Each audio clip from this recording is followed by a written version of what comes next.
क्यों आई हो? तुम्हें तुम्हारे पैसे मिल गए थे ना? आती कैसे नहीं? आज आपका जन्मदिन है ना, और आपको आपके जन्मदिन पर बधाई देने तो आना ही चाहिए था ना मुझे।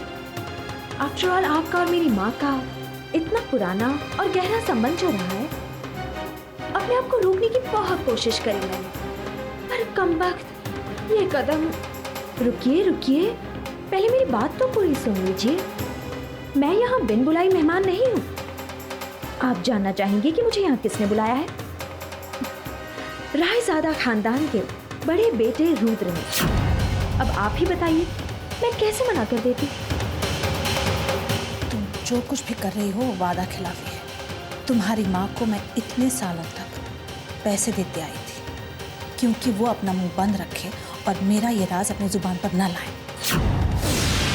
तुम्हारी माँ की मौत के बाद मैंने तुम्हें भी कोई कमी नहीं रखी, तो फिर तुम्हें यहाँ नहीं आना चाहिए था। सुन लीजिए, मेरी माँ बेचारी बहुत भूखी थी। उनके पास सोने के अंडे देने वाली मुर्गी तो थी, पर वो कुछ थोड़े से रुपयों में ही खुश हो जाती थी। तो भगवान मेरी माँ की आत्मा को शांति दे। वो जीते जी तो मुझे सुख नहीं दे पाई, लेकिन मरते मरते वो जो राज अपनी वसीयत में लिख गई है, वो मेरी जिंदगी भर के लिए सुख और ऐशो आराम छोड़ गई। कुछ ज्यादा ही बोल रही हो। अपनी बकवास बंद कर और निकलो यहाँ से। आपको अगर मेरा यहाँ आना अच्छा नहीं लगा तो मैं चली जाती हूँ, पर जाने से पहले कुछ कीमत। कितनी लालची और गिरी हुई लड़की हो तुम। सुंदरी जी, जो खुद कांच के घरों में रहते हैं उन्हें दूसरों के घर पर पत्थर नहीं बरसाने चाहिए।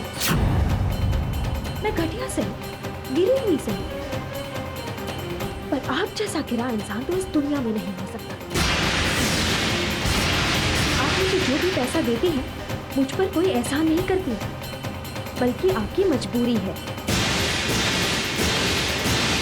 आपने बदले और स्वार्थ की भावना में बहकर अपनी ममता का गला तो घोटा ही, पर साथ ही साथ दूसरी औरत का बच्चा भी छीन लिया।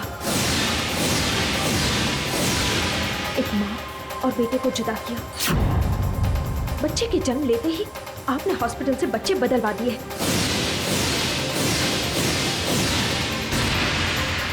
अपना मुंह बंद रखो। कैसे मुंह बंद करूं?